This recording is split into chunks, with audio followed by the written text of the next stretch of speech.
नमस्कार आज हेउछि 12 मार्च गुरुवार आजिकार पाणीपाग अपडेट आसी जाइछि माड़ी आसुछि भयंकर लघुचाप 8 जिला को निस्तार नाही 8 जिले प्रबलरू अति प्रबल वर्षा पई रेड अलर्ट जारी कला पाणीपाग विभाग केन्द्र पवनर बेग घंटा प्रति 80 ରୁ 90 किलोमीटर बेगरे पवन बहिबार संभावना रही तेबे कौ जिले में केते परिमाण वर्षा हेबो आपणक सहर रे किंबा गाँ रे वर्षा हेबो कि नाही तेबे कौ तारीख ठू आरंभ होई केते तारीख पर्यंत रहिबो संपूर्ण अपडेट जानिबा किंतु ता पूर्वरु आम चैनल को सब्सक्राइब करनथिले एबे ही मॉर्निंग न्यूज को सब्सक्राइब करी रखंतो एवं आपणक सांगसाथी समस्त को ए वीडियोटी को शेयर करंतो अन्य पटे हस्य हेलानी ताते राज्य रे तापमात्रा वृद्धि पाइबारे लागिছে झारसुगुड़ा रे 40 डिग्री टपिला पारद गत 24 घंटा रे 39.2 डिग्री तापमात्रा रेकर्ड करा जायছে किंतु उपकूल ओडिशा रे तापमात्रा विशेष वृद्धि पाइबार संभावना नहीं आसंता 24 घंटा परे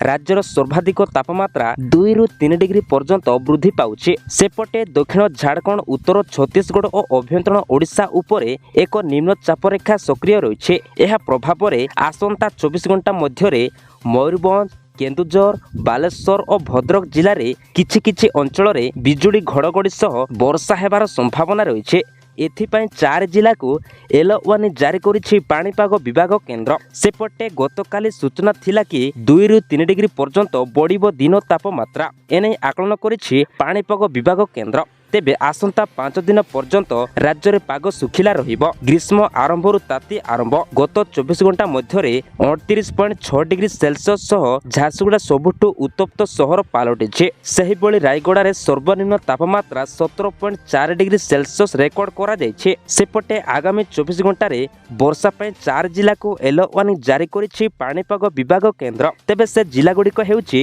मयूरभंज बालेश्वर केन्दुझर और भद्रक जिले में गड़गड़ी सह वर्षा हेबार संभावना रही पवनर बेग घंटा प्रति 30 ରୁ 40 किलोमीटर बेगरे पवन मध्य बहिबार संभावना रही एथिपाई 4 जिला को येलो वार्निंग जारी करिछि पाणीपाग विभाग केन्द्र तेबे अन्यपटे आमे जदि देखिबा आज ठारू राज्य रे ग्रीष्म प्रवाह वृद्धि पाइबार संभावना रही एनै आकलन करिछि भुवनेश्वर स्थित आंचलिक पाणीपाग विभाग केन्द्र तेबे दिनर तापमात्रा 2 ରୁ 3 डिग्री पर्यंत बढ़िबार संभावना रही विशेषकर पश्चिम ओडिशा रे तापमात्रा अधिक रहिबो टिटलागढ़ रे तापमात्रा 40 डिग्री सेल्सियस छुईबाकु थिबा बेले पश्चिम ओडिशार अधिकांश स्थान रे दिनर तापमात्रा 69 डिग्री किंबा ताठारु अधिक रही तेबे 12 तारीख तथा काली पई टिटलागढ़ सहित बलांगीर भवानीपाटना सुवर्णपुर संबलपुर झारसुगुड़ा सुंदरगढ़ अनुगुल बरगढ़ और नुआपड़ा जिले में सर्वोच्च तापमात्रा 40 डिग्री आखपाख रहिबार संभावना रही भुवनेश्वर और कटक सहित उपकूल ओडिशार जिलागुड़िक मध्य तापमात्रा 38 डिग्री रहिबो एनै आकलन करिछि पाणीपाग विभाग केन्द्र एहा सहित उत्तर ओडिशार केतेक अंचल रे कालबैशाखी प्रभाव रे वर्षा हेबार संभावना रहिছে ते मार्च 15 तारीख रे बालेश्वर भद्रक जाजपुर केन्द्रापड़ा कटक जगतसिंहपुर मयूरभंज और केन्दुझर जिले में वज्रपात सहित